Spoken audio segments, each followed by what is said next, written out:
Now we'll take a look at the Missouri weather forecast, primarily for the Kirksville, Missouri region. And the forecast for the rest of the day, well, looks like we'll see sunny skies, temperatures warming up into the mid-70s, south to southwesterly winds about 10 miles per hour. Mostly clear tonight, lows in the upper 40s, southeasterly winds about 5 to 10 miles per hour.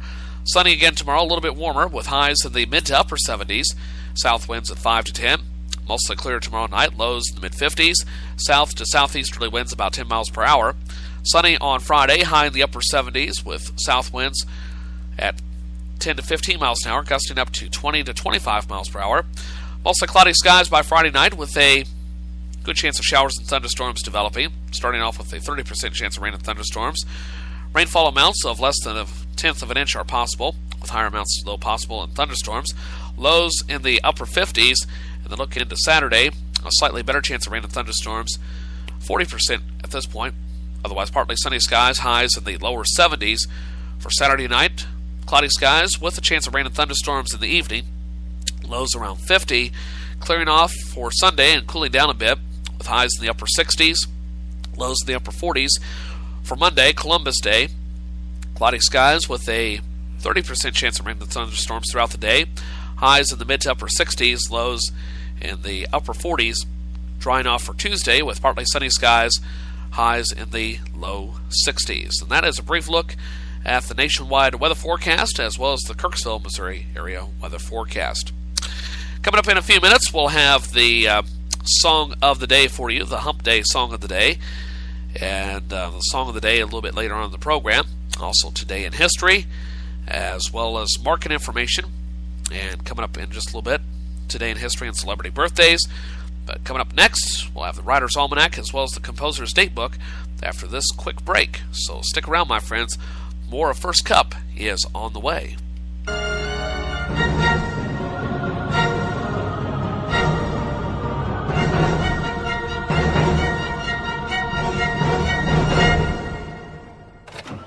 So glad we left that stupid party. No joke.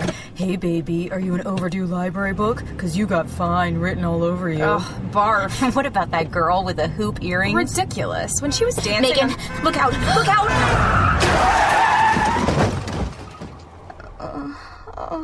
Oh, my God, Becky. Becky, are you okay? My arm. I think it's broken. Can you bend it? It's already bent. In the wrong direction. I can't believe this. I'm so sorry. I only had a few drinks. I was just buzzed. Really? Just buzzed? Yeah, I swear. Well, in that case, my arm is fine. Ah, that's better. You're really okay? You're serious, Becky? No, genius. I'm not serious. Ow! My arm, it hurts. Buzzed driving. Maybe we should stop acting like it's no big deal. Buzzed driving is drunk driving. A public service announcement brought to you by the U.S. Department of Transportation, the Ad Council, and this station. Wow, these are really good. You act surprised.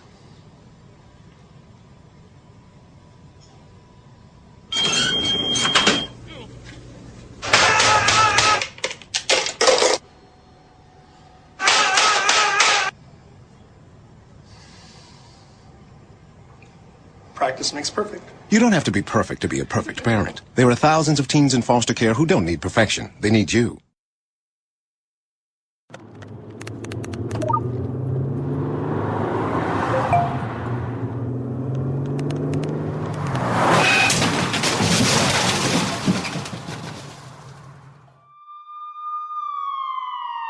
These are the sounds of someone taking their eyes off the road. Texting while driving is more than distracting. It's dangerous. Do us all a favor. When you're on the road, stay off the phone. A message from CTIA, America's Wireless Companies, and the National Safety Council. And here is the Writer's Almanac for Wednesday, the 9th of October, 2013. It's the birthday of Jill Kerr Conway, born in New South Wales, Australia, 1934. Father was a sheep rancher. She grew up in isolation on a sheep ranch far, far from town. She became a sheep hand on the ranch, checking fences and prodding sheep from one paddock to another. Went off to college, studied history, and then spent 10 years as the president of Smith College, first woman to hold that position. She's the author of The Road from Coleraine and A Woman's Education. Jill Kerr Conway, who said, "You never know what you'll want to write until it starts writing itself in your head." It was on this day the Washington Monument was opened to the public. It had been 40 years in the building from 1848, opened on this day 1888. At the time, 550 feet high, it was the tallest building in the world. It's the birthday of James Howe McClure, born 1939, Johannesburg, South Africa. A journalist and a crime novelist.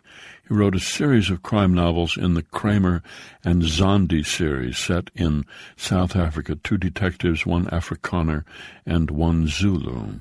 And then wrote a couple of nonfiction books about police in Liverpool and police in San Diego. James Howe McClure, who said, "I long ago thought the finest thing to be is an entertainer, with tons of funny things to say. If people find lots more in my work, that's great. But if they just read and have a good laugh, that's fine for me." It's the birthday of the Irish poet Sharon Carson, 1948, in Belfast. Still lives there. His parents only spoke Irish at home, and the Carson children learned English playing in the streets with other children. Author of many books, including Belfast Confetti and Shamrock Tea. Sharon Carson, who said there's a whole language out there, and one's role as a writer is to stumble around in it. And it's the birthday of the composer Camille Saint-Saëns, born in Paris, 1835. Wrote 13 operas, of which the most famous, really the only one much performed, was Samson and Delilah.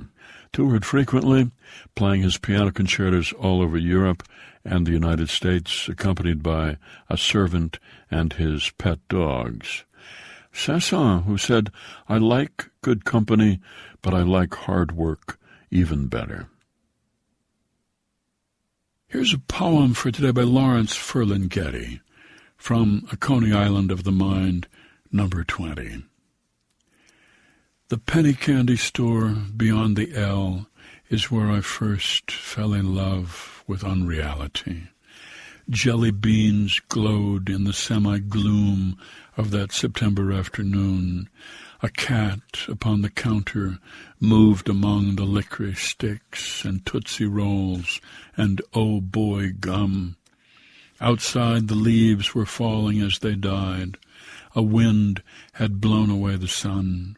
A girl ran in, her hair was rainy, her breasts were breathless in the little room. Outside the leaves were falling, and they cried, "Too soon, too soon." A poem by Lawrence Ferlinghetti, number 20, from A Coney Island of the Mind, published by New Directions and used by permission here on the Writer's Almanac, supported by the Poetry Foundation, publisher of Poetry Magazine, committed to discovering great poets and printing their verse. Back issues and subscriptions available at poetryfoundation.org. And by Lumosity. Lumosity.com's daily online workouts are designed to improve memory and attention and are dedicated to helping people feel sharper, think faster, and remember more. More at Lumosity.com. Engineered by Noah Smith, produced by Joy Biles. Be well, do good work, and keep in touch.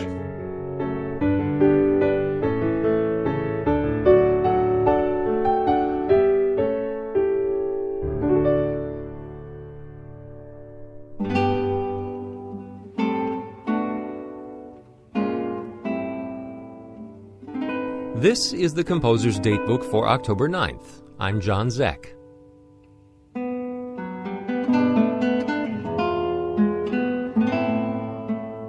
John Lennon was born on today's date in the year 1940 in Liverpool, England, during a German air raid on that city, as it happens.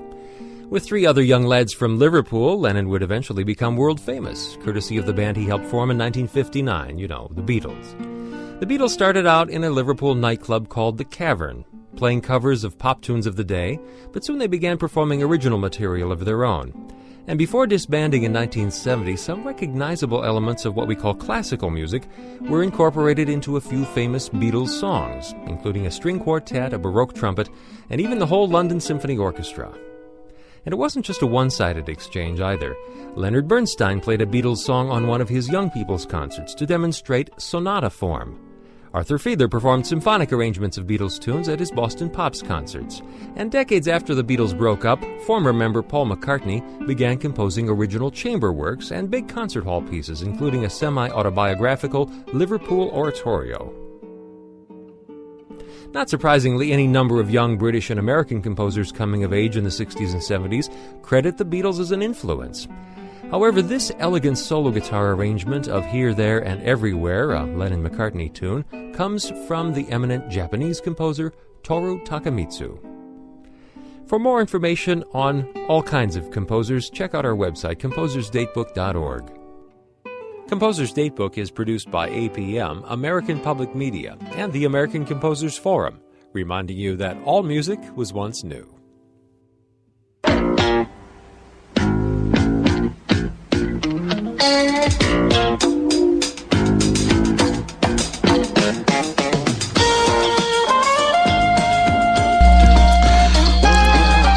Welcome back to Studio 26 on this Wednesday afternoon, 1:15. And it just occurred to me, I forgot to give you statewide and regional conditions and temperatures. Well, here in the beautiful city of Kirksville, we have fair skies and 72 degrees this afternoon. Fair and 71 at KCI Airport. Same for Lee's Summit. And so what else? Jefferson City, fair and 69. St. Louis, 71 and sunny. And across the region, well, let's see. Looks like Moberly's checking in with sunny skies and 71 degrees as well. Along with, trying to find Topeka and all them. There they are. Topeka, sunny, 71. Emporia, 69. 73 and sunny in Manhattan. Lincoln, Nebraska, 72. And Des Moines checking in with sunny skies and 69 degrees. Locally, winds are out of the south, about 15 miles per hour. Relative humidity at a dry 39%. Barometric pressure steady at 30.14 inches of mercury and is slowly dropping. Okay, now with that being taken care of, it's time for the Hump Day song of the day, rather of the week. And this is the halfway point of the program. Coming up in a few minutes, I'll have celebrity birthdays today in history, along with the CBS World News Roundup. And maybe toward the end of the program, we'll try to get an update from Fox News or NPR. We'll see how that pans out, okay? See if the computer can handle that much web traffic. But right now, though, it's time for the Hump Day Song of the Week. And Hey Joe is an American popular song from the 1960s that became a rock standard, and as such has been performed in many musical styles by hundreds of different artists since it was first written. Hey Joe tells the story of a man who is on the run and planning to head to Mexico after shooting his wife. However, diverse credits and claims have led to some confusion as to the song's true authorship and genesis. The earliest known commercial recording of the song is in the late 1965 single by the Los Angeles garage band, The Leaves. The band then re-recorded the track and released it a year later as a follow-up single, which became a hit. Currently, the best-known version is the Jimi Hendrix Experience's 1966 recording, their debut single. The song is sometimes given credit as Hey Joe, Where Are You Gonna Go? Or similar variations. However, I am not going to play the Jimi Hendrix version. I found this one totally by surprise last night before my 12-hour nap, as it were. Well, it wasn't quite 12 hours, but it was a long nap. And this version is by ZZ Top. Yeah, of all groups to do Hey Joe, this is not what I was expecting from some guys from Texas, but it is an awesome version. And because ZZ Top typically does more light-hearted material, but they do have some slower ballads like Rough Boy. But I like their rendition of Hey Joe, and I think you're going to like it too. And without further delay, here is this week's Hump Day song.